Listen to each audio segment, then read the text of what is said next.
تیسرا پارہ سورہ بقرہ کی آیت نمبر 255 جس کو آیت الکرسی کہتے ہیں، تو اس کی اس آیت مبارکہ کی تفسیر بیان ہو رہی ہے۔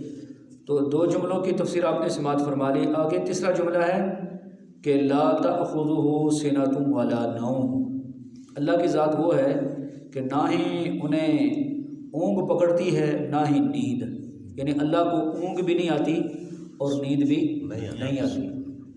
لا تأخذہ سنۃ ولا نوم، اللہ تعالیٰ اونگ سے بھی پاک ہے اور نیند سے بھی پاک ہے۔ سنا اور نوم دو لفظ ہیں یہاں پر۔ تو سنا اس حالت کو کہتے ہیں جو گہری نیند سے پہلے انسان کے اوپر طاری ہوتی ہے۔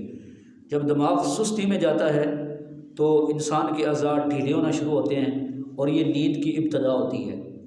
پھر اس کے بعد جب انسان کے دماغ کے اوپر پوری سستی طاری ہو جاتی ہے تو اس کو نوم اور نیند کہتے ہیں، کہ جب انسان کے ظاہری جو حواس ہوتے ہیں یہ سارے بیکار ہو جاتے ہیں۔ اس وجہ سے نیند اس کو موت کی بہن کہا گیا۔ بات سمجھ آ رہی ہے؟ جب انسان کے جو ظاہری اعضاء ہوتے ہیں وہ کام کرنا چھوڑ دیتے ہیں اور انسان غافل ہو جاتا ہے اور کسی چیز کی حفاظت نہیں کر سکتا۔ اللہ کی جو ذات ہے، چونکہ اس میں پیچھے آپ نے سنا تھا الحی القیوم، زندہ بھی ہے اور ہر چیز کو سنبھالے ہوئے ہے، تو اگر اللہ کو نیند آ جائے یا اونگ آ جائے تو پھر یہ جو سنبھالنے والی بات ہے یہ ختم ہو جائے گی۔ اس وجہ سے اللہ تعالیٰ کو نہ اونگ آتی ہے نہ ہی نیند آتی ہے، کیونکہ اللہ تعالیٰ ساری کائنات کو سنبھالے ہوئے ہیں، تو اللہ تعالیٰ ان چیزوں سے پاک ہے۔ لا تأخذہ سنۃ ولا نوم، اس کے علاوہ انسان ہیں ان کو اوپر بھی نیند آتی ہے، باقی جو حیوانات ہیں یا پرندے ہیں یا باقی جانور ہیں ان کو اوپر بھی نیند طاری ہوتی ہے جی۔ اب یہاں پہ یہ بات سمجھیں کہ یہ دو لفظ ہے نا، سنۃ ولا نوم، اللہ تعالیٰ کو اونگ بھی نہیں آتی اور اللہ تعالیٰ کو نیند بھی نہیں آتی۔ اور ایک حدیث میں یوں نبی کریم صلی اللہ علیہ وسلم نے ایک مرتبہ صحابہ کرام رضوان اللہ علیہم اجمعین کو خطبہ ارشاد فرمایا، تو آپ صلی اللہ علیہ وسلم نے ارشاد فرمایا چار باتیں میں تمہیں بتاتا ہوں۔ چار باتیں حضور پاک نے صحابہ کرام کو بتائی۔ پہلی بات یہ فرمائی حضور صلی اللہ علیہ وسلم نے کہ اللہ تعالیٰ سوتے نہیں ہیں، نہ ہی نیند اس کے مناسب ہے۔ کیونکہ نیند جو ہے نا، یہ بات سمجھے ذرا، نیند یہ انسان کے اندر جو تھکاوٹ ہوتی ہے تو اس تھکاوٹ کی وجہ سے انسان کو اوپر نیند آتی ہے۔ اونگ آتی ہے پہلے، پھر اس کے بعد نیند آتی ہے، تو یہ انسان کی ایک کمزوری ہے۔ اس وجہ سے اللہ تعالیٰ قرآن پاک میں فرماتے ہیں وَجَعَلْنَا نَوْمَكُمْ سُبَاتًا، کہ تمہاری جو نیند ہے نا یہ تمہاری تھکاوٹ کو ختم کرنے والی ہے، کاٹ دینے والی ہے، ٹھیک ہے۔ تو چونکہ یہ تھکاوٹ کی وجہ سے آتی ہے تو اللہ تعالیٰ تھکاوٹ سے پاک ہے، اللہ تعالیٰ تھکتے نہیں ہیں، ٹھیک ہے۔ تو نبی کریم صلی اللہ علیہ وسلم نے ارشاد فرمایا کہ اللہ سوتے نہیں، نہ ہی نیند اللہ کے لیے مناسب ہے، کیونکہ آپ نے سنا تھا آیت الکرسی کی جو پہلا درس ہوا تھا اس میں کہ لفظ اللہ اس ذات کو کہتے ہیں کہ جس میں ہر طرح کی کمالات موجود ہوں اور کسی طرح کی کوئی عیب اس کے اندر نہ ہو، کوئی کمی اور نقص اس کے اندر نہ ہو، اس کو اللہ کہتے ہیں، ٹھیک ہے جی۔ تو اس نبی علیہ السلام نے خطبہ میں پہلی بات یہ ارشاد فرمائی کہ اللہ تعالیٰ سوتے نہیں، نہ ہی نیند اللہ کے مناسب ہے، پہلی بات یہ۔ دوسری بات یہ فرمائی حضور صلی اللہ علیہ وسلم نے کہ اللہ تعالیٰ ترازو کے حفاظت فرمانے والے ہیں۔ جو ترازو نا، نام اعمال جب تلے گا قیامت والے دن، تو اللہ جس کے لیے چاہیں جھکا دیں گے، جس کے لیے چاہیں گے اللہ تعالیٰ اس کو نہیں جھکائیں گے۔ مطلب یہ ہے کہ اللہ تعالیٰ مہربانی والا میں بھی عمل فرمائیں گے بعض لوگوں کے ساتھ، کہ اگرچہ ان کی نیکیاں کم ہوں گی لیکن اللہ اپنے فضل سے ترازو جھکا دے گی۔ کوئی چھوٹی سی نیکی ہوگی بعض اوقات اللہ تعالیٰ اس میں اتنی طاقت پیدا کر دیں گے کہ وہ نیکیوں والا پڑا کیا ہو جائے گا، وزنی ہو جائے، بھاری ہو جائے گا۔ تو فرمایا کہ ترازو کے مالک اور حافظ کون ہے؟ اللہ کی ذات ہے، جس کے لیے چاہیں جھکا دیں اور جس کے لیے چاہیں نہ جھکائیں۔ یہ دوسری بات ارشاد فرمائی۔ تیسری بات نبی علیہ الصلوۃ والسلام نے اپنے خطبے میں یہ ارشاد فرمائی کہ انسان جو دن کو اعمال کرتا ہے تو رات ہونے سے پہلے پہلے وہ اللہ کی بارگاہ میں پہنچ جاتے ہیں، اور جو انسان رات کو اعمال کرتا ہے صبح ہونے سے پہلے پہلے وہ اللہ کی بارگاہ میں پہنچ جاتے ہیں۔ یہ ایک چھوٹی سی بات عرض کروں، اگر آپ نیند میں نہیں ہیں تو بیدار ہیں تو دیکھو یہ جو حدیث ہے اس میں انسان جو دن کے عمل کرتا ہے رات سے پہلے اللہ کی بارگاہ میں پیش ہو جاتے ہیں، رات کے عمل صبح سے پہلے اللہ کی بارگاہ میں پیش ہو جاتے ہیں۔ تو یہ جو دونوں رات اور دن ہے نا، صبح اور شام ہے، اس میں ہمیں استغفار کو بہت زیادہ پڑھنا چاہیے۔ خاص طور پر یہ جو کلمہ ہے نا استغفراللہ الذی لا الہ الا هو الحی القیوم واتوب الیہ۔ اس سے یہ ہوتا ہے کہ انسان کی جو غلطیاں کوتاہیاں ہو جاتی ہیں اللہ تعالیٰ انہیں معاف فرما دیتے ہیں۔ تو وہ جب اعمال جاتے ہیں اللہ کی بارگاہ میں تو پھر وہ انسان کے گناہ جو ہوتے ہیں وہ کیا ہو جاتے ہیں؟ ختم ہو جاتے ہیں۔ ٹھیک ہے جی، رات کو سونے سے پہلے بھی حدیث میں فرمایا کہ یہ کلمات پڑھ کے سونا چاہیے۔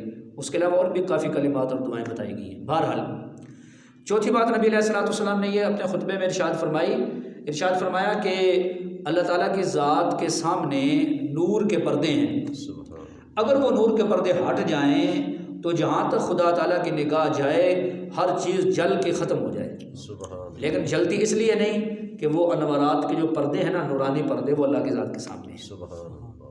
ٹھیک ہے جی، تو یہ اللہ کی ذات ہے۔ اصل میں آیت الکرسی کو سمجھنا مسلمانوں کے لیے بہت ضروری ہے، کیونکہ ویسے تو سارا قرآن پاک ہی سمجھنا ضروری ہے، لیکن اس دور میں ہم مسلمان اکثر وہ ہیں جنہیں اپنے رب کی پہچان ہی نہیں ہے۔ اس وجہ سے وہ قبروں پر، ڈھیریوں پر اتنا ڈرتے ہیں، اتنا خوف زدہ ہوتے ہیں کہ انہیں اللہ کی پہچان ہی نہیں، جس خالق اور مالک نے پیدا کیا ان کے بارے میں پتہ ہی نہیں ہے جی۔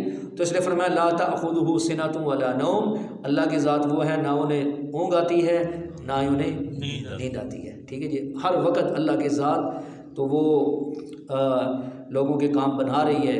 ہاں جی، تو ایک داعیہ تھا نا، اس نے امام اعظم ابو حنیفہ رحمۃ اللہ علیہ سے تو مختلف سوال کیے تھے، تو امام صاحب رحمۃ اللہ علیہ کو اللہ نے بڑے فقاہت عطا فرمائی تھی۔ اس نے کہا تمہارا خدا اس وقت کیا کر رہا ہے؟ آپ نے فرمایا، اور جس جگہ وہ بیٹھے ہوئے تھے آپ نے فرمایا ذرا تم نیچے ہو، آپ وہاں بیٹھ گئے، پھر آپ نیچے بیٹھ گیا، فرمایا یہاں پر بیٹھ جاؤ، فرمایا میرا خدا ایسے کر رہا ہے، کسی کو عزت دے رہا ہے، کسی کو ذلت دے رہا ہے، کسی کو اوپر اٹھا رہا ہے، کسی کو گرا رہا ہے۔ بات سمجھ آ رہی ہے؟ ہاں جی، اس کی ہر روز ایک نئی شان ہے۔ ہاں جی، ہر ایک اللہ تعالیٰ ہر روز ایک نئی شان میں ہوتے ہیں۔ تو بہرحال فرمایا کہ اس کو نہ اونگ بھی نہیں آتی، نہ ہی اللہ کو نیند آتی ہے۔ پھر آگے یہ بھی ارشاد فرما دیا لہو ما فی السماوات و ما فی الارض، زمین و آسمان میں جو کچھ ہے سب اسی کی ملکیت ہے، سب کا مالک وہی ہے۔ ہیں جی، تو سب کا خالق بھی وہی ہے، سب کا مالک بھی وہی ہے، پیدا کرنے والا بھی وہی ہے، اور سب اس کی ملکیت کے اندر ہے۔ دنیا میں اللہ نے کسی کو کچھ تھوڑی سی کسی چیز میں مجازی ملکیت دے دی، کسی کو کسی جگہ تھوڑی سی مجازی ملکیت دے دی، کسی کو کسی چیز میں اللہ نے تھوڑا سا اختیار دے دیا، تو بندہ یہ سمجھتا ہے کہ میرے پاس تو بہت کچھ ہے۔ لیکن فرمایا لہو ما فی السماوات و ما فی الارض، زمین و آسمان اور جو کچھ ان کے درمیان ہے نا، وہ سب اللہ کے لیے۔ کیا مطلب؟ اللہ ہی ان کے مالک ہیں، اللہ ہی ان کے خالق ہیں، اللہ ہی ان کو سنبھالنے والے ہیں، اللہ ہی ان کو روزی دینے والے ہیں، اللہ تعالیٰ ان کو زندہ رکھنے والے ہیں، اللہ ان کو باقی رکھنے والے ہیں۔ یہ سب اللہ تعالیٰ نے اپنے ذمہ لی ہے۔ اب دیکھو نا، اللہ تعالیٰ کی ذات اتنی مہربان ہے کہ اللہ نے ایسے نہیں کیا کہ مخلوق کو پیدا کر کے چھوڑ دیا، لو جی میں نے تمہیں پیدا کر دیا، نا، پیدا بھی فرمایا، ان کو ٹھکانے بھی دیے، پھر خدا تعالیٰ نے ان کی روزیوں کا بھی انتظام کیا۔ ہر مخلوق کو اس کے مناسب جو بھی روزی ہے نا وہ خدا تعالیٰ نے پہنچائی، اور ساتھ یہ بھی اعلان کر دیا کہ وَمَا مِن دَابَّةٍ فِي الْأَرْضِ إِلَّا عَلَى اللَّهِ رِزْقُهَا، سب مخلوقات کی روزی اللہ نے اپنے ذمہ لی ہے، اور اس وقت تک کسی انسان کو موت نہیں آتی جب تک اپنا رزق مکمل نہ کر لے۔ ہیں جی، اور سب یہ اللہ کی ملکیت کے اندر ہے، سب اللہ پاک کے قبضے قدرت میں ہیں۔ تو جیسے چاہے وہ اپنے مخلوقات کے ساتھ تصرف کرے، کوئی اس سے پوچھ نہیں سکتا، کوئی اس سے سوال نہیں کر سکتا۔ تو اس نے فرمایا لہو ما فی السماوات و ما فی الارض، اللہ ہی کے لیے ہے جو کچھ بھی آسمانوں میں ہے اور جو کچھ بھی زمینوں کے اندر ہے۔ تو اس سے معلوم ہوا کہ سارے خزانوں کے مالک بھی کون ہیں؟ اللہ۔ تو انسان کو کبھی مایوس نہیں ہونا چاہیے۔ اب یہ لوگ جتنے دنیا میں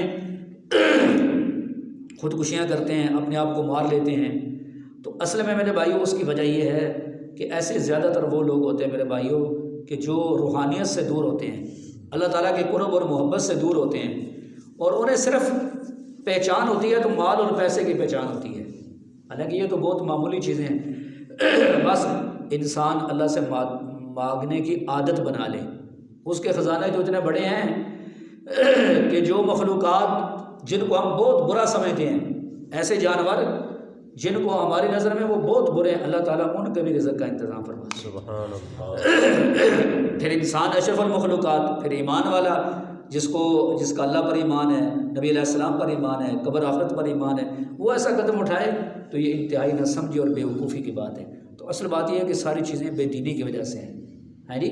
دیکھو نا، اللہ فرماتے ہیں زمین و آسمان کی ساری چیزیں اسی کے لیے ہیں، خزانوں کے مالک بھی وہی ہیں۔ تو اللہ تعالیٰ جس کے لیے چاہتے ہیں رزق وسیع کر دیتے ہیں، جس کے لیے چاہتے ہیں تنگ کر دیتے ہیں. تو انسان اللہ سے مانگتا رہے اور مانگنے کی عادت بنا لے، اور یہ عادت اللہ کو بہت پسند ہے کہ جب انسان مانگتا ہے نا تو گویا اپنی غلامی کا اظہار کرتا ہے. ویسے تو سب اللہ ہی کے غلام ہیں، اللہ کے اختیار میں ہیں، لیکن ایک یہ ہے کہ انسان اپنی سوچ کے ساتھ، اپنے ذہن کے ساتھ اللہ کے سامنے عاجزی کا اظہار کرے کہ میں اللہ کا غلام ہوں، میں اللہ کا عاجز بندہ ہوں، میں اللہ کے در کا محتاج ہوں. تو یہ بندے کی صفت اللہ کو بہت پسند ہے، اللہ کو بہت پسند ہے. اب یہاں تک ترجمہ سنیں، باقی پھر انشاءاللہ. بسم اللہ الرحمن الرحیم. لا تأخذہ سنۃ ولا نوم. اللہ تعالیٰ کو نہیں پکڑتی اونگ اور نہ ہی نیند. اللہ کو سونے کی ضرورت ہی کو نہیں ہے، نیند کی اللہ کو ضرورت ہی کو نہیں ہے. تو اس لیے جو جنت میں بھی نیند نہیں ہے، یہ بھی یاد رکھیں، جنت کے اندر بھی نیند نہیں ہے.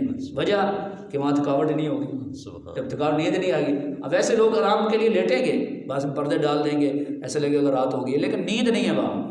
بات سمجھا رہی ہے؟ جنت میں نیند نہیں ہے، کیونکہ نیند آتی ہے تھکاوٹ کی وجہ سے، تو جنت میں تھکاوٹ نہیں ہے. ٹھیک ہے جی. اس کے بعد ارشاد فرمایا لہو ما فی السماوات و ما فی الارض. اللہ ہی کے لیے جو کچھ بھی آسمانوں میں ہے اور جو کچھ بھی زمین میں ہے، سب اسی کی ملکیت میں ہے. اللہ تعالیٰ سمجھنے کی اور عمل کی توفیق عطا فرمائے.